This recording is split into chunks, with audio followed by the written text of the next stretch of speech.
Kannada matrimony ಆಷಾಢ offer. ಈಗ membership ತಗೊಳ್ಳಿ, ಆಷಾಢದಲ್ಲಿ free ಆಗಿ ಯೂಸ್ ಮಾಡಿ. ನೀನಿದ್ದಾಗ ಅಧಿಕೃತವಾಗಿ ಬಂತು. ಅದಕ್ಕೆ ಈಗ ಧೈರ್ಯವಾಗಿ ಹೇಳಲಿಕ್ಕೆ ಎಲ್ಲರೂ ಕೂಡ ಅನುಕೂಲ ಆಯಿತು. ಆದ್ದರಿಂದ ಈ ಸಂದರ್ಭದಲ್ಲಿ ನಾನು ಮಾನ್ಯ ಮುಖ್ಯಮಂತ್ರಿಗಳಿಗೆ, ಹಿಂದಿನ ಮುಖ್ಯಮಂತ್ರಿಗಳಾದಂಥ ಸಿದ್ದರಾಮಯ್ಯ ಸಾಹೇಬರವರಿಗೆ, ನಮ್ಮ ಕರ್ನಾಟಕದ ಉಸ್ತುವಾರಿ ವಹಿಸಿರ್ತಕ್ಕಂಥ ಸುರ್ಜೇವಾಲ ಅವರಿಗೆ ಮತ್ತು ನಮ್ಮ ವೇಣುಗೋಪಾಲ್ ಅವರಿಗೆ, ರಾಹುಲ್ ಗಾಂಧಿ, ನಮ್ಮ ಪ್ರಿಯಾಂಕಾ ಗಾಂಧಿ ಎಲ್ಲರಿಗೂ ಕೂಡ ನಾನು ಖರ್ಗೆ ಸಾಹೇಬರು, ಮುಖ್ಯವಾಗಿ ಖರ್ಗೆ ಸಾಹೇಬರು ಎಲ್ಲರಿಗೂ ಅಭಿನಂದನೆಗಳನ್ನು ಸಲ್ಲಿಸ್ತೀನಿ. ಯಾವಾಗಲೂ ರುದ್ರಪ್ಪ ಲಮಾಣಿಯವರು ಅಧಿಕಾರವನ್ನು ಹುಡ್ಕೊಂಡು ಹೋಗಿಲ್ಲ, ಆ ಅಧಿಕಾರವನ್ನು ಅವರೇ ಹುಡ್ಕೊಂಬರ್ತಾರೆ. ನೀವು ನೋಡ್ತಿರಲ್ಲಪ್ಪ, ನಾನು ಈಗ ಎಲ್ಲರೂ ಹೋಗಿ ಇಲ್ಲಿ ಇದು ಮಾಡೋಕತ್ತಾರೆ, ನಾನು ಈಗ ಬಂದುಬಿಡು ಅಂತ ಹೇಳಿ ಮುಕ್ತ ನಮ್ಮ ಸೆಕ್ರೆಟರಿಯವರು ಫೋನ್ ಮಾಡಿ ಹೇಳಿದಾಗ ನಾನು ಹೊಂಟೇನೆ. ನಾನು ಅದಕ್ಕೆ ದೇವ್ರ ಇಚ್ಛೆನೂ ಇರಬೇಕು, ಪ್ರಾಮಾಣಿಕತನ ಒಳ್ಳೆತನಕ್ಕೆ ಬೆಲೆ ಇದೆ ಅನ್ನೋದಕ್ಕೆ ಸಾಕ್ಷಿ ಆಗಿದೆ. ಸರ್, ದೇವ್ರ ಇಚ್ಛೆ ಅನ್ನಷ್ಟಿಗೆ ನೆನಪಾಯಿತು. ಕಳೆದ ಬಾರಿ ಮುಜರಾಯಿ ಇಲಾಖೆಯನ್ನು ನಿರ್ವಹಿಸಿದ್ರಿ. ಈಗ ಇಂಥದೇ ಇಲಾಖೆ ಬೇಕು ಅನ್ನುವಂಥ ನಿರೀಕ್ಷೆ ಇದೆಯಾ? ಕೊಟ್ಟದ್ದನ್ನು ಮಾಡಿ ಏನು ಕೊಡ್ತಾರೆ ಅದನ್ನು ಮಾಡ್ತೀನಿ. ನನಗೆ ಇದೇ ಮಾಡಬೇಕು, ಇದೇ ಇಲ್ಲ. ಯಾರು ಕೊಡ್ತಾರೆ ಅದನ್ನು ಕೊಟ್ಟ ಕುದುರೆ ನೋಡಿಸಿದವನು ಸೂರ್ಯನೂ ಅಲ್ಲ ಧೀರನೂ ಅಲ್ಲ ಅಂತ ನಾನು ಹೇಳಿದ್ದೆ ಅವತ್ತು ಡೆಪ್ಟಿ ಸ್ಪೀಕರ್ ಮಾಡಬೇಕಾದ್ರೆ. ಅವತ್ತು ನಾನು ಕುದುರೆ ಓಡಿಸ್ತಾನಿದ್ದೆ, ನಾನು ಖುಷಿಯಾಗಿ ಆ ಕುದುರೆ ಚೆನ್ನಾಗಿ ಓಡಿಸ್ತಾ ಇದ್ದೆ. ಹಾಗಾಗಿ ಯಾಕೆ ಕುದುರೆ ಕೊಟ್ಟರು ಓಡಿಸ್ತಾರೆ. ರುದ್ರಪ್ಪ ಲಮಾಣಿ ಅವರಿಗೆ ಹಾವೇರಿ ಅಭಿವೃದ್ಧಿ ವಿಚಾರದಲ್ಲಿ ಈಗ ನಿಮಗೊಂದು ಶಕ್ತಿ ತುಂಬ್ದಂಗೆ ಆಗಿದೆ, ಹಾವೇರಿ ಡಿಸ್ಟಿಕ್ಕನ್ನು ಅಭಿವೃದ್ಧಿ ಮಾಡೋ ವಿಚಾರದಲ್ಲಿ.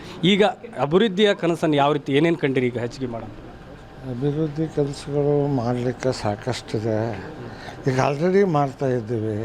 ಮೊನ್ನೆ ಈಗ 100 ಕಿಲೋಮೀಟರ್ ಡಾಂಬರ್ ರೋಡ್ ಮಾಡಲಿಕ್ಕೆ PWD ಅವರು ಕೊಟ್ಟಿದ್ದಾರೆ. ಒಂದು ಕಳಿಸೋದು ಬ್ಯಾರೇಜ್ ಮಾಡಲಿಕ್ಕೆ ಕೊಟ್ಟಿದ್ದಾರೆ. ಇವತ್ತು ನನ್ನ ಆಸೆ ಏನಿದೆ ಅಂದರೆ DC ಆಫೀಸ್ನಿಂದ ಚತುರ್ಭುಜ ರೋಡ್ ಮಾಡಬೇಕು ಅನ್ನೋದು ಒಂದು ಆಸೆ ಇದೆ. ಆದಷ್ಟು ಬೇಗನೆ ಆ ಆಸೆಯನ್ನು ಮಾಡ್ತಾನೆ.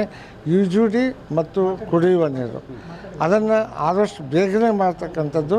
ಸನ್ಮಾನ್ಯ ಈಗಿನ ಮುಖ್ಯಮಂತ್ರಿಗಳು 150 ಕೋಟಿ ರೂಪಾಯಿದ್ದು ಪ್ರಾಜೆಕ್ಟನ್ನು ಈಗಾಗಲೇ ಕ್ಯಾಬಿನೆಟ್ಟಿಗೆ ತಂದಿದ್ದಾರೆ.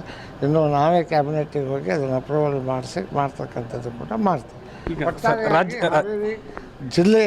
ಜಿಲ್ಲೆಯ ಉಸ್ತುವಾರಿ ಕೊಟ್ಟಲ್ಲಿ ಅತ್ಯಂತ ಉತ್ತಮವಾಗಿ ನಿಭಾಯಿಸ್ತಕ್ಕಂಥ ಕೆಲಸವನ್ನು ಎಲ್ಲರನ್ನೂ ವಿಶ್ವಾಸಕ್ಕೆ ತೆಗೆದುಕೊಂಡು, ಎಲ್ಲ ಶಾಸಕರನ್ನು ಎಲ್ಲರನ್ನೂ ವಿಶ್ವಾಸಕ್ಕೆ ತೆಗೆದುಕೊಂಡು ಮಾಡ್ತಕ್ಕಂಥದ್ದು ಕೂಡ ಮಾಡ್ತೀವಿ. ಈಗ ಸಚಿವ ಸ್ಥಾನಕ್ಕೆ ಹಿರಿಯರಾದಂಥ ಶಿವಣ್ಣವರು, ಬಸವರಾಜ ಶಿವಣ್ಣವರು ಪೈಪೋಟಿ ಮಾಡಿದರು, ಶ್ರೀನಿವಾಸ್ ಮಾನ್ಯವರು ಪೈಪೋಟಿ ಮಾಡಿದರು. ಇವರೆಲ್ಲದರ ಮಧ್ಯೆ ಹೈಕಮಾಂಡು ನಿಮಗೆ ಮಣೆ ಹಾಕಿದೆ. ಈಗ ಅವರನ್ನು ಯಾವ ರೀತಿ ವಿಶ್ವಾಸಕ್ಕೆ ತೊಗೊಂಡು ಜಿಲ್ಲೆಯಲ್ಲಿ ಮುನ್ನಡೀತೀರಿ? ಯಾವುದಾದ್ರೂ ಭಿನ್ನಾಭಿಪ್ರಾಯ ಇದ್ದರೆ ಯಾವ ರೀತಿ ಬಗೆಹರಿಸ್ಕೋತೀರಿ? ಖಂಡಿತವಾಗಿ ನಾನೇನು ಹೊಸದಲ್ಲ. ಈಗಾಗಲೇ ನಾನು ಮಂತ್ರಿಯಾಗಿ ಎಲ್ಲರನ್ನೂ ಜಿಲ್ಲಾ ಉಸ್ತುವಾರಿ ಸಚಿವನಾಗಿ ಕೆಲಸ ಮಾಡಿದ್ದೇನೆ. ಅವರವ್ರ ಕ್ಷೇತ್ರದ ಕೆಲಸಗಳಿಗೆ ನಾವು ಯಾವುದಕ್ಕೂ ಕೈ ಹಾಕಕ್ಕೆ ಹೋಗೋದಿಲ್ಲ. ಅವ್ರವ್ರ ಕೆಲಸ ಅವ್ರಿಗೆ ಮಾಡೋದು ಬಿಟ್ಟು ಜಿಲ್ಲಾ ವಿಚಾರ ಬಂದಾಗ ಎಲ್ಲರೂ ಒಕ್ಕಟ್ಟಾಗಿ ಸಮಾಲೋಚನೆ ಮಾಡಿ, ಹಿರಿಯರನ್ನು ಸಮಾಲೋಚನೆ ಮಾಡಿ ಮಾಡ್ತಕ್ಕಂಥದ್ದನ್ನು ಮಾಡ್ತಾನೆ. ಹಾಗಾಗಿ ನಾನು ಯಾರ ಮೇಲೂ ಕಾಂಪಿಟೇಷನ್ ಮಾಡಿ ಈ ಹುದ್ದೆಯನ್ನು ತೊಗೊಂಡಿಲ್ಲ. ನಾನು ಡೆಲ್ಲಿಗೂ ಕೂಡ ಹೋಗಿಲ್ಲ, ಅದೆಲ್ಲ ತಮಗೆ ಗೊತ್ತಿದೆ. ಹಾಗಾಗಿ ಎಲ್ಲರನ್ನೂ ವಿಶ್ವಾಸಕ್ಕೆ ತಗೊಂಡು ಈ ಕೆಲಸವನ್ನು ಮಾಡ್ತೀನಿ. ಈಗ ಆಲ್ರೆಡಿ ಸುದ್ದಿ ತಿಳಿತಿದ್ದ ಕಾರ್ಯಕರ್ತರು ಬಂದರೆ ಕಾರ್ಯಕರ್ತರಿಗೆ ಏನು ಹೇಳಕ್ಕೆ ಬಿಡ್ತೀರಿ? ಈ ಸಚಿವ ಸ್ಥಾನನ ಕಾರ್ಯಕರ್ತರು ಯಾವ ರೀತಿ ಸಂಭ್ರಮಾಚರಣೆ ಮಾಡ್ತಾರೆ ಅನ್ನುವಂಥದ್ದು ಈಗ ನೋಡಿದರೆ ಗೊತ್ತಾಗ್ತದೆ. ಫೋನ್ ಬರ್ತಾ ಇದ್ದಂತೆ ಬರ್ತಾ ಇದ್ದಾರೆ. ಅವ್ರಿಗೇನು ಹೇಳಕ್ಕೆ ಇಷ್ಟಪಡ್ತಾರೆ? ಕಾರ್ಯಕರ್ತರು ಭಾಳ ಅವರಿಂದ ನಾವು ಹೌದಲ್ಲ.